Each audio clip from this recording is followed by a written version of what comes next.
we come to the third chapter of the book, and we're making the explanation of the book ملخص جدا جدا جدا. For the third important chapter from the importance of the issue of the Tauheed, the Muslim knowing the importance of worshiping Allah alone. That's the meaning of the word Tauheed. From the vocabulary of Islam that Muslims should know is the word Al-Muwahid. Al-Muwahid, he is the person who singles Allah out for worship. The opposite of the Muwahid is the Mushrik. He makes shirk with Allah, the Mushrik. The Muslim has to know that word. The Mushrik and the Mushrikun, those people make shirk with Allah. And they are many, like the Christians, who say Jesus is the Son of Allah, the Son, the Father, the Holy Ghost. 3 is 1, 1 is 3.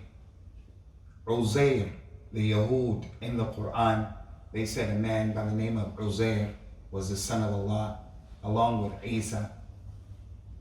Hindus, Sikhs, they worship cows, monkeys, women, statues.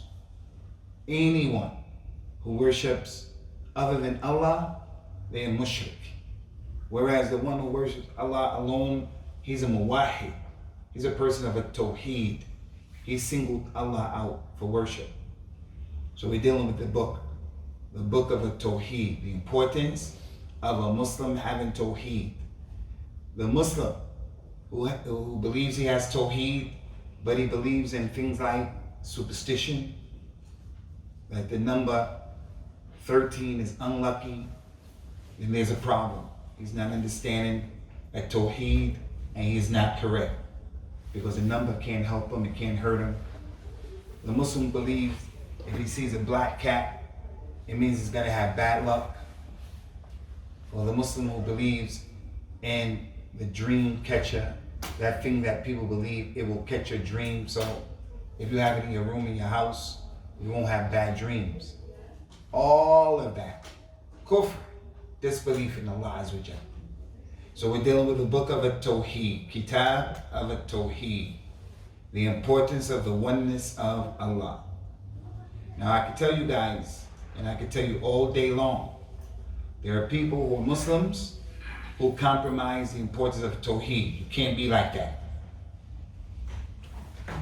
For an example, is it okay for you and I as Muslims, someone is dead in the grave and I need something, like my wife is sick, la samah Allah, has corona, and I need her because I have children. Can I make dua to someone in the grave and ask them, help me to make my wife well? Can I do that? If a person who does that, he doesn't have tawheed. He's making shirk with Allah. And there are many Muslims who do that. So we love Prophet Muhammad sallallahu alaihi wasallam. We love him. Allah loves him. He's the best human being. But no one can make dua to him and say, Ya Rasulullah, help me pass my exam. If he does that, he doesn't have tawheed. He's not a muwahid. He's making shirk with Allah Azza wa Jalla. And for your information, you guys heard of the kuffar of Quraysh. Prophet Muhammad sallallahu alaihi wasallam came from Mecca. And in Mecca, where he was born and raised, his tribe is Quraysh. At the age of 40, when he became a prophet, a Rasul, when he became back, his people in Quraysh, they gave him a hard time. You have to understand something. Quraysh, they believed in Allah. The Allah that we believe in, Allah. When we say astaghfirullah, Allahu Akbar, Insha'Allah, Alhamdulillah. Quraysh believed in that Allah. They believed in him. And anytime they had problems, when they would be in the ocean or anything happened, they would make dua to Allah. But they also had these idols around the Kaaba. That idol, that idol, that idol, that idol. Almost 365 idols, one for every day of the year. And they used to say, we believe in Allah, but these idols, they help us to get to Allah. That shirkum billah, kufr. The one who does that, he believes in that, He's out of Islam. There's a thing that people do. They call it a tamima. A tamima. That's that amulet. People tie it on their arm. Tie it on their arm right here. They tie it on their neck. You can't see it unless you hug him. You give him salams. And you find he has a string on his arm. On the string is something else, whatever it happens to be. He wears that string in order to be protected. To be protected from things that he believes will harm him. Is that permissible? Is that permissible, guys? No. So here in Leeds, a person has a car, he doesn't want to get into an accident, a new car. We all have cars. We don't want any accident. So the person takes a black string and ties it under the exhaust in the back of the car. All you have to do is look at cars going by you. Muslims do that. They tie a black string and put it on the exhaust where the smoke comes out of the car. And they believe that black string will protect them from getting into accidents. That's what the kuffar of Quraysh, before Prophet Muhammad came, sallallahu alaihi wasallam. They used to believe in that. They had camels, they had horses, they would tie around their necks, things like that, believing that these things will protect them. The Prophet sallallahu alaihi wasallam told them, take this thing off of the necks. No camel can go with us on the trip, because we don't believe in that. So that's what we're dealing with today, At-Thahabi. Don't be of the people who mix your religion up and you worship along with a lot of other stuff, not knowing it. Like this hocus pocus superstitious stuff of Halloweens. And also a lot of the things they put in on TV and in the movies that we like. They desensitize us. Like the Muslims are supposed to be sensitive. Let me ask you a question. If someone in this masjid took out a cigarette and he lit the cigarette in the masjid, would it be a big thing or a small thing? We always say, what are you doing? It would be a big thing. It would catch our attention. But there's a way that that thing wouldn't be big anymore. If we let it happen once and twice and 3 times and 4, and it kept happening and it kept happening, kept happening, kept happening, it kept happening. After it happened so many times, we would have gotten desensitized. It wouldn't have affected us like it would affect us the first time. What are you doing? If you keep doing it, you keep doing it, you keep doing it, you'll get used to it. Yes. So here in this society, the same thing. They keep putting in front of the face of a Muslim something, something, something. It becomes desensitized. Like pigs. Do we like pigs in Islam? No. But my son, 3 years old, he wanted to watch Peggy Pig. What's his name? Peppa Pig. Why does my son want to watch Peppa Pig? It's not because he likes the pig, but it's a cartoon. But my son is supposed to say, I don't like pigs at all. I have to teach him that lesson. Harry Potter, the thing has magic. The people are doing things that's not right. You watch that cartoon, whatever it is, they're killing, blood, this, that. The Muslim's supposed to say, A'udhu Billah. If he doesn't say that and he enjoys it, something's wrong. He's becoming desensitized. And this is how it is with At-Thahabi. In the cartoons and what we have in popular culture, it makes us desensitized to the seriousness of making shirk with Allah. For an example, Halloween. I grew up doing Halloween. We'd always say trick or treat. We wouldn't buy, coming from the projects, African Americans, we're not going to go buy all of those masks and all that. We just take a blanket and say, I'm Superman. Real easy, it's cheap. And you're not going to get all that candy. Now as a Muslim, it's free candy there, free candy. But Halloween is about the jinn, it's about magic, it's about sihr, it's about goblins, it's about black magic, it's about monsters, it's about blood killing. So should the Muslim say, well, I don't believe in that, it's just the candy that I want, the sweets. Is that okay? That's a question. Is that okay? No. It's not okay, guys. So today, the issue on the table is من حقق التوحيد دخل الجنة بغير حساب. That's chapter number 3. من حقق التوحيد دخل الجنة بغير حساب. Any Muslim, when he lives in his life, and he's born, and he lives his life, and then when he dies, during his life, the one who brought Tauheed and he did Tauheed, he'll go into the Jannah without any hisab. No hisab. Anybody know what the word hisab means? Accountability. Accountability. Hisab. To be responsible. It's from the names of Yawmul Qiyamah, Yawmul Hisab. An accountant is a muhasib. A person who wants to be an accountant, they call him muhasib. You know, you make the muhasabah. You account for what happened with the money. In order to go into Jannah, some people will be asked questions like, why did you do this and why did you do that? And he has to answer. And in order to go to Jannah, some people will be asked questions. Why did you not do this and why did you not do that? Yawmul Hisab. Everybody has to be responsible for what Allah blessed them with in the dunya. So the one who didn't pray, for an example, he's above 10 and he didn't pray. Allah's going to ask him, Yawmul Qiyamah, why you didn't pray those prayers? He has to answer. They caught me and I was kidnapped and I was tied up and I didn't pray because they had me tied up, so I didn't pray. Inshallah, he get forgiven. But if his answer is always, I was sleeping, I was lazy, I was playing the PlayStation, now he put himself in a position he could get punished. So people, before going to Jannah, be asked, why did you do this? Why did you do that? Why did you do this? And they'll be asked, why didn't you do this? Why you didn't do that? But there are some people who will go into Jannah without any question. And that's who we have to try to be like. Now listen, as you guys go to school, I keep telling you, don't settle for mediocrity. Don't settle for being the guy who gets a C. You pass. No.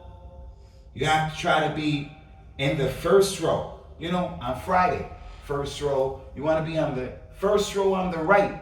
They get the most reward. The first people who come to the Jummah, they get the reward of slaughtering a camel because they did everything to be first. They put more work in, more time in. How is it going to be fair? He did more work, more time, more effort. Yawmul Qiyamah, everybody is equal. No. The one who puts the time in, he gets the reward. So, you got to put the time in school and in this religion. Can't be mediocre. Well, I just want to die as a Muslim, and Allah, He can ask me questions why I did this or why I didn't do that. None of us want to be in that position. You don't want to have to answer questions. None of us. You want to go straight to Jannah without any hisab. Because we did a lot of wrong to people, to ourselves. But there are some people, they'll go right to Jannah, bypassing everything. And this is what this chapter is about. So the Sheikh brings a dalil for this. And that is the dalil that the Prophet said, sallallahu alaihi wasallam, you guys remember this hadith, pay attention, it's important hadith. You have to remember it for this class, also for the rest of your lives. This is the hadith of Islam. Prophet Muhammad said, when he was taken to Al-Isra wal-Mi'raj, Al-Isra wal-Mi'raj, he was sleeping in his auntie's house in Mecca, and he was taken from Mecca all the way to Jerusalem, and then from there he was taken to the 7 heavens. He said when that happened, he was shown communities that went before us. He said there were some prophets who came, and there was one prophet, he had 9 to 3 people who believed in him. Only 9 to 3 people, 3 to 9 believed in him. There was another prophet who came, and only two people believed in him. That's it. We have more than that. If we get a class and only him and him are president of the class, I said, Alhamdulillah. Plus you have the internet. You put whatever dawah you want to on the internet, whoever he is. That's not the goal and the objective. The numbers, never the goal and the objective. A prophet will come Yom Al-Qiyamah, only 3 to 9 people believed in his message. Another prophet, only 2 people. Another prophet, only 1 person believed in what he had to say. Everybody else disbelieved. And another prophet will come, no one believed in his message. No one. So the question is, because those prophets collectively, they only had 12, 13 people believed in them, is that a sign that they didn't bring the truth because so few people believed in it? Does it mean the prophets are bad? No. If you have a lot of people with you, is that a sign and a proof that you're on the truth? My question. The majority of the people are with you and they believe the way you believe. Does that mean that thing is correct? It's not correct. Sometimes it's correct. Sometimes it's not correct. We don't look at the numbers to indicate what's correct. That doesn't mean you disregard the numbers. Doesn't mean that. So I want to ask you, in your classroom, there are 30 students in the classroom. All of them have normal hair, normal. The black kids, the white kids, all of them, they have normal hair. 30 of them. Now is it okay for you being the 31st student to say, well, I want to be different today? So you're going to make your hair into a real crazy color and real crazy haircut to say I want to be different. And then you come and say I'm different. Is that okay? No. That's not okay. So numbers count sometimes. Don't be the eyeball out. Don't be the knucklehead. You want to be a knucklehead just to be the knucklehead? No. But I had a question. Your sister, my daughter, she's 10, 11. 10, 11. She wears hijab. She's a good student. Mind her own business. She's the only girl in that room with hijab. The only one. She's the 31st student. Should she say, well, the numbers count here. I'm going to take off my hijab so I can be back with everybody else. Is that okay? No. No, that's not okay. That's not okay. And that's why you guys, if you have sisters like that, don't be a knucklehead with your sister. She already has enough drama she's dealing with already in the school, trying to hold on to Islam. So look, numbers, sometimes it's good, sometimes it's negative. We're not for or against, just like that. You have to look at the situation. Don't be a copycat. If everybody is doing something, I'm going to do it. So, when I was your age, we found the cigarettes. They did it, I said I'm going to try it. Everybody else, is that okay? No. It's not okay. Who does that? The Muslims say, no, I'm not doing that.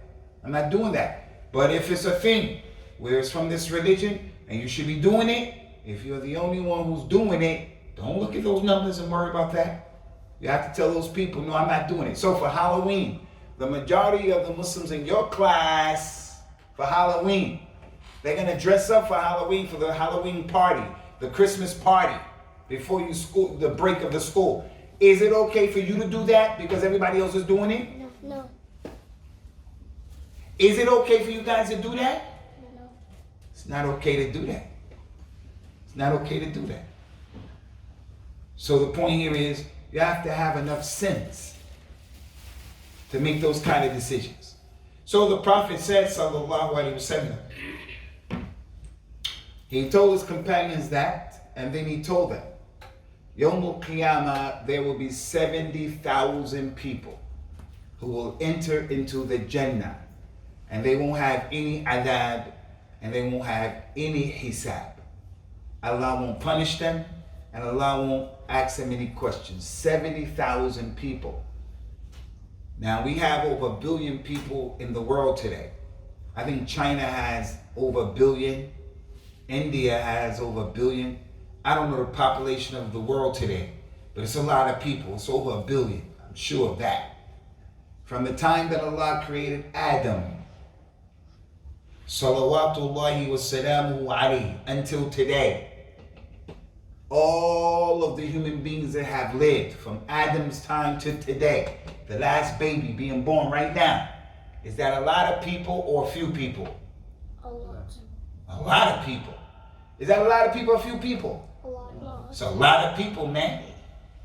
It's a lot of people. Now, relative to that many people from Adam until now, 70,000 people will enter into Jannah without any adab, any hisab. 70,000. Compared to that number, is 70,000 a lot or a little compared to that number? It's a little.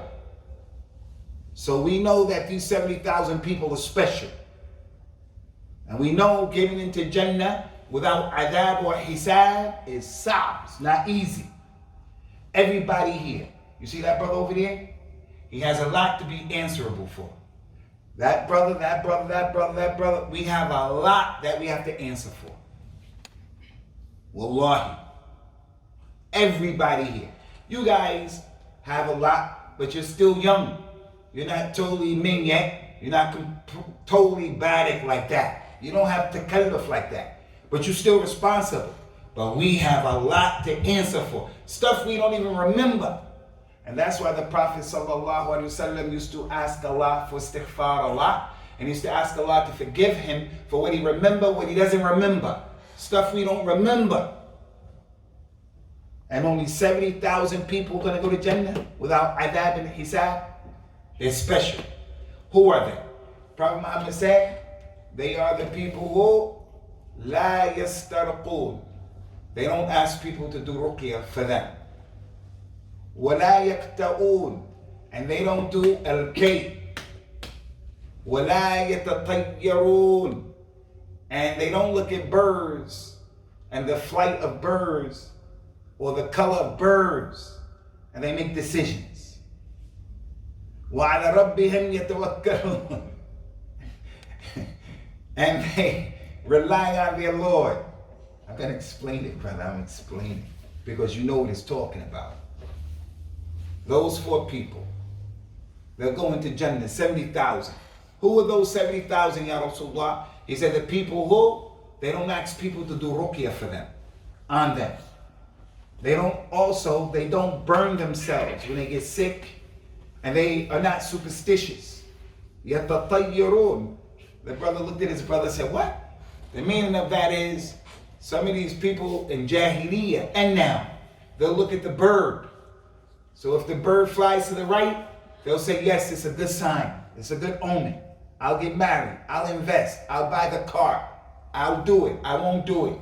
Or if they see a dove, the dove is a sign of peace. If they see a crow, you see those horror movies, they always have bats and crows. So people have phobia of bats. They think if a bat was flying, they'll be more afraid of the bat flying in the room than a bird. So if a little sparrow was flying in the room, it scared people. They said, oh, the bird. But if a bat was flying, people would run and jump out of the window and take cover because of what the TV showed us. Bat, black magic, evil, witches, Frankenstein, Dracula. Where does that come from? In our religion, it has nothing to do with the price of peanuts. The only issue in our religion about bats is, can you eat a bat or you can't eat a bat? As for a bat, having any harm, some of it came from because those bats used to spread diseases, like in Wuhan, China, and this corona. Part of it came from those open meat markets where they had those crazy animals. They call them bush animals in Africa. Monkeys, crazy raccoons, bats, and it was just open.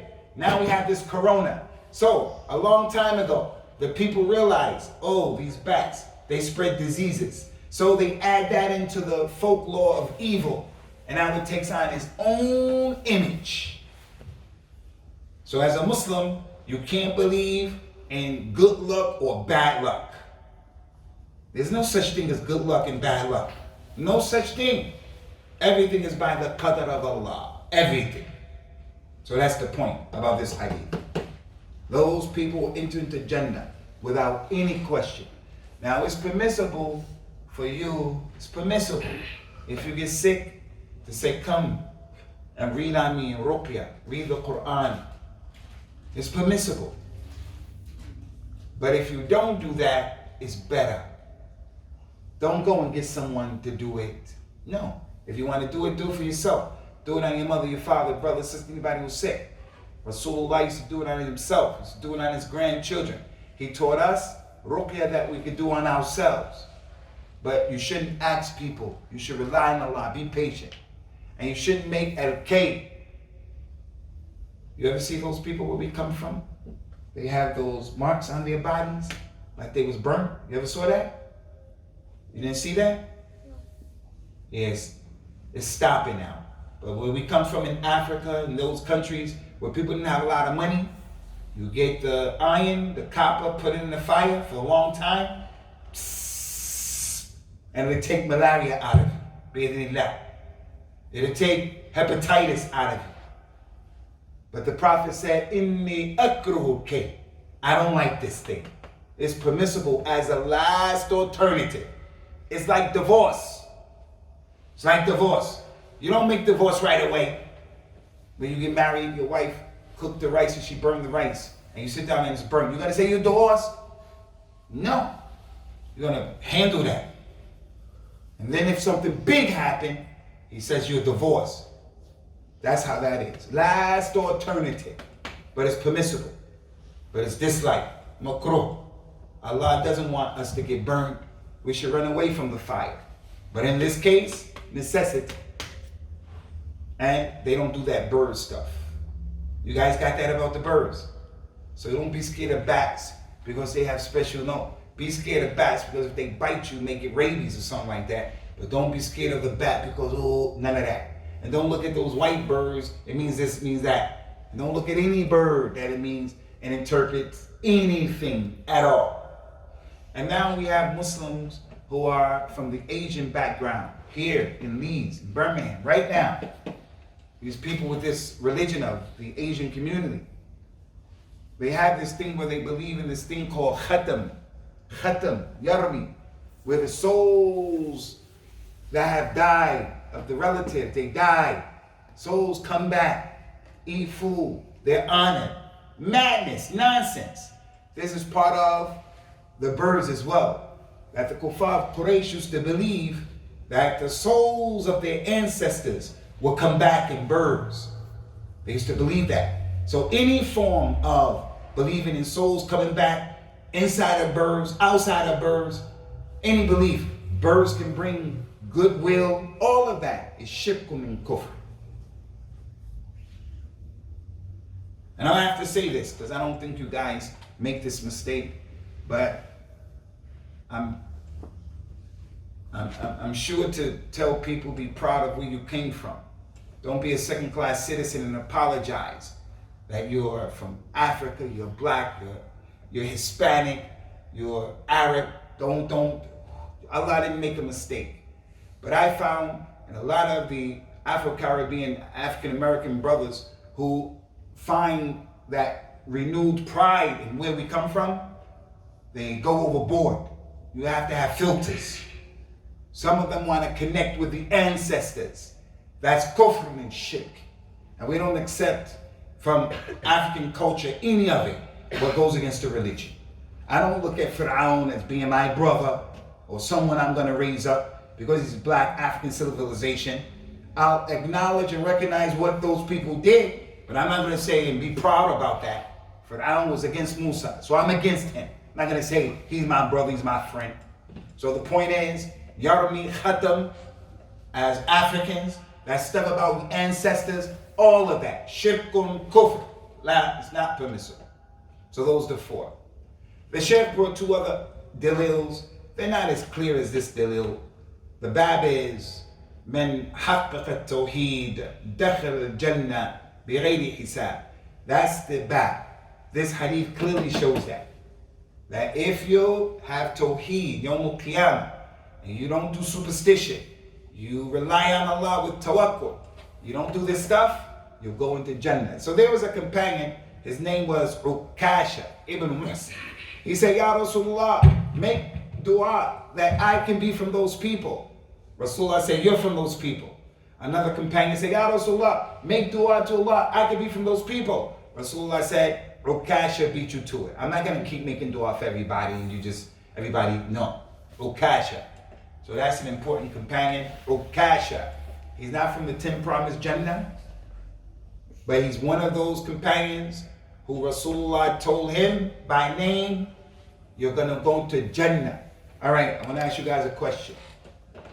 I'm going to ask you the names of some of the companions who they were told by their name, you're going to be in Jannah. I'm going to start from the right over here. Hamid, give me a companion who is in Jannah by name. Abu Bakr as-Siddiq. You. Uthman ibn Affan.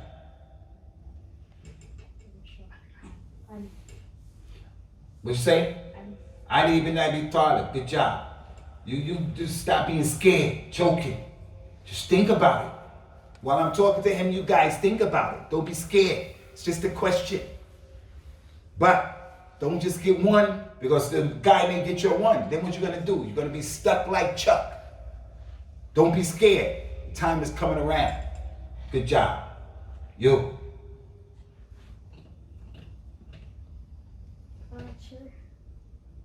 One companion was promised he's going to go to Jannah. Abu Bakr, Uthman, Ali. You. I can't hear you, son. He mentioned that. You. Yes. You, little man. What's your name? Muhammad. How old are you? 6. 6 years old. Yes. Welcome. Today's your first day. No. No, you've been here before. Yes. Welcome, welcome. It's good to have you here. Relax, relax. You. Ibrahim the Nabi. Ibrahim, Rasulullah's son Ibrahim. Ibrahim is in Jannah. Good job. He has a wet nurse in Jannah giving him milk. Good job, my man.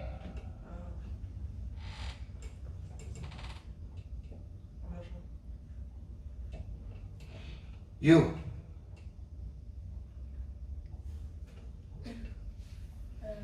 Ali. He mentioned Ali.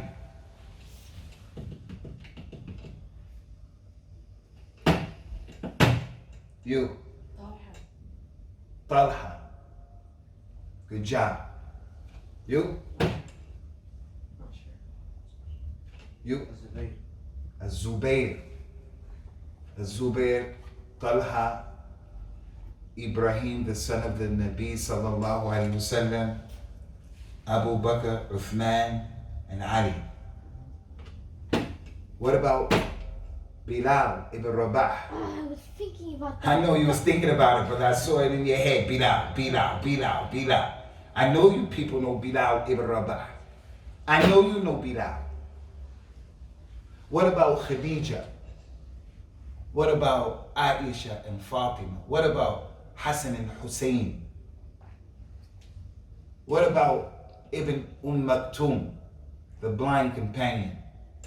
Abasa wa Tawalla, who was the Mu'adhin. It's just so many. But what you have to do is not get scared, not fumble the ball. You get scared. Relax. Either you know, you don't know. But if you relax, you start thinking, it'll come to you. Whether it's in this masjid or whether it's in your classroom. But if you start panicking, when you panic, the information is going to leave you. It won't come back. Yes, my brother.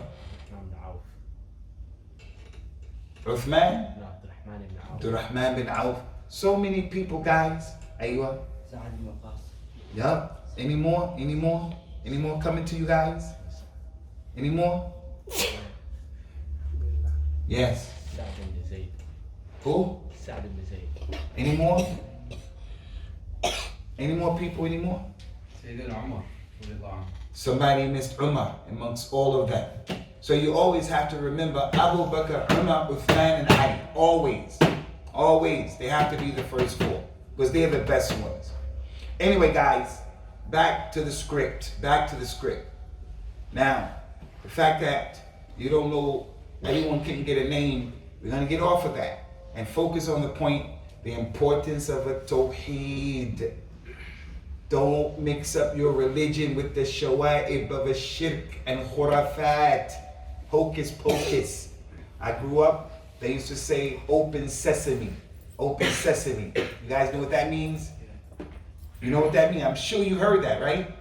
What does it mean? What does it mean?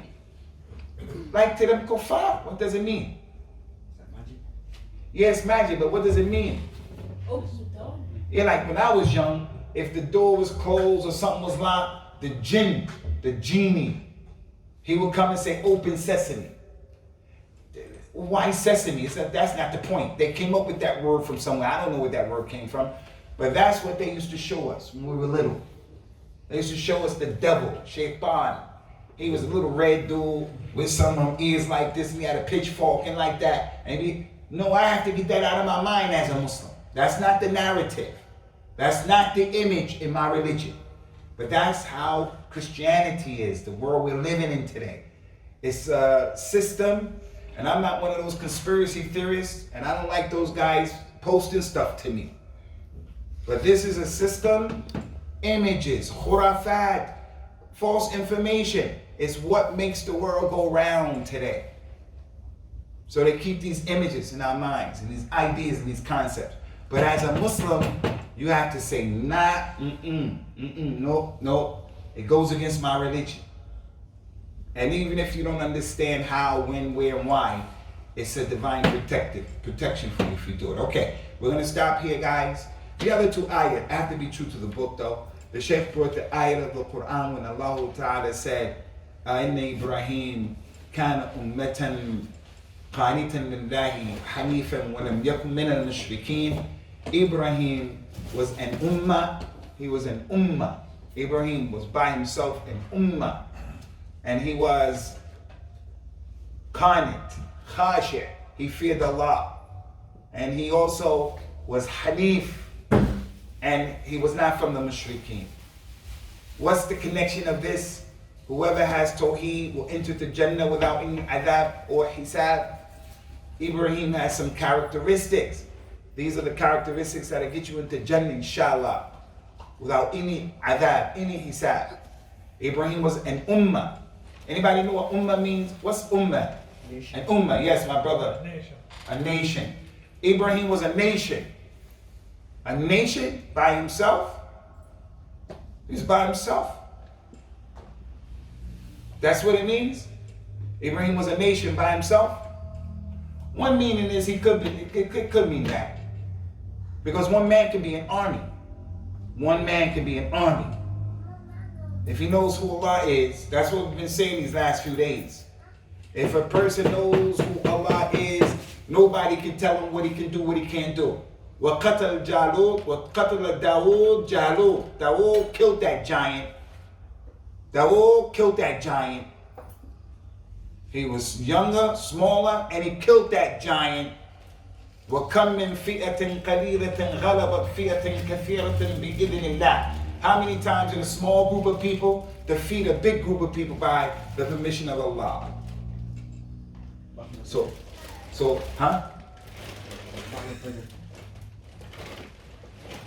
So the point here, guys, is Ibrahim was an ummah, a nation.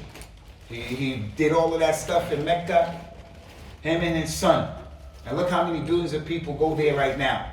At the Kaaba and Tawaf and the Maqam of Ibrahim and Safa and Marwa and all of that stuff. Ibrahim traveled giving dawah everywhere. He went to Iraq, he went to Egypt. Ibrahim was giving dawah all over the place. So ummah, he did a lot by himself. So a Nabi will come Yawm al-Qiyamah, 3 people will believe, 4 people, 2, 1. But that Nabi is an ummah. They don't come playing around. Those prophets and messengers, they don't come playing around. They come with the truth. And the more you get on the truth, the more you'll be a person people got to deal with you. The further away from the truth you are, the more you a joke. People won't take you seriously. Ibrahim also, he was fearful of Allah, fearful not to make salah, fearful to lie, steal, cheat. And the third one, he was Hanif. You guys heard of the word Hanif? Hanif? Hanafa? Hanif is the one who is leaning towards the Tauheed. Okay, we're going to stop there, guys. May Allah Azza wa Jalla bless us, bless you guys, accept it from you. We have some snacks and stuff like that from the Lala Saab over there. You guys make sure you dig in, inshallah. And don't mess up the masjid's carpet with all of this stuff, okay? The tea and all of that. Barakallahu feekum wa assalamu alaykum. At-Tauheed ya shabab, At-Tauheed. At-Tauheed.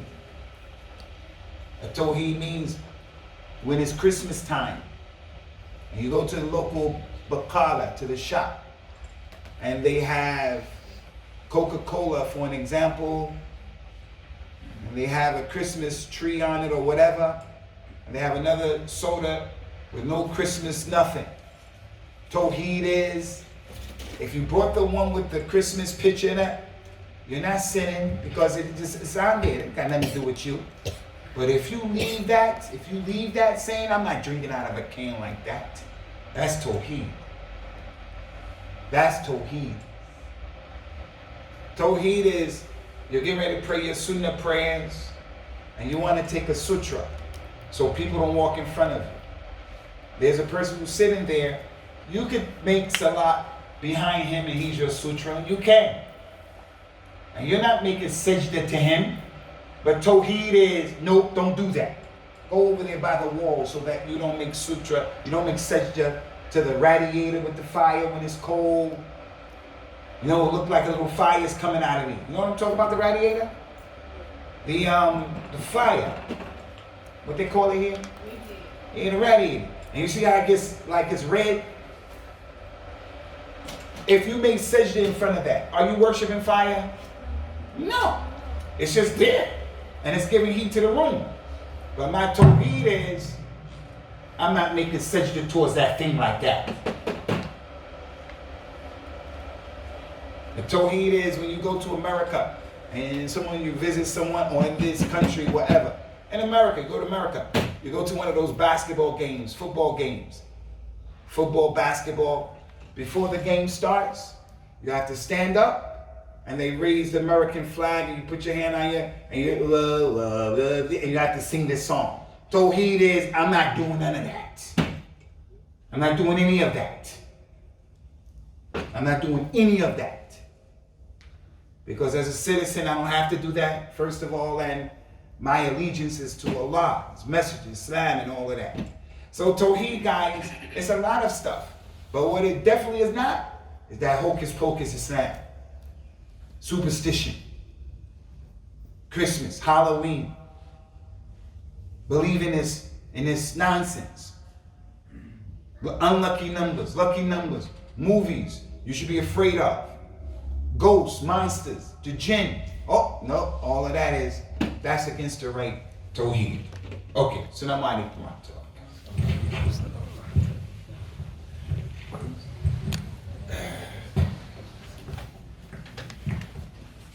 غرباء غرباء غرباء غرباء غرباء غرباء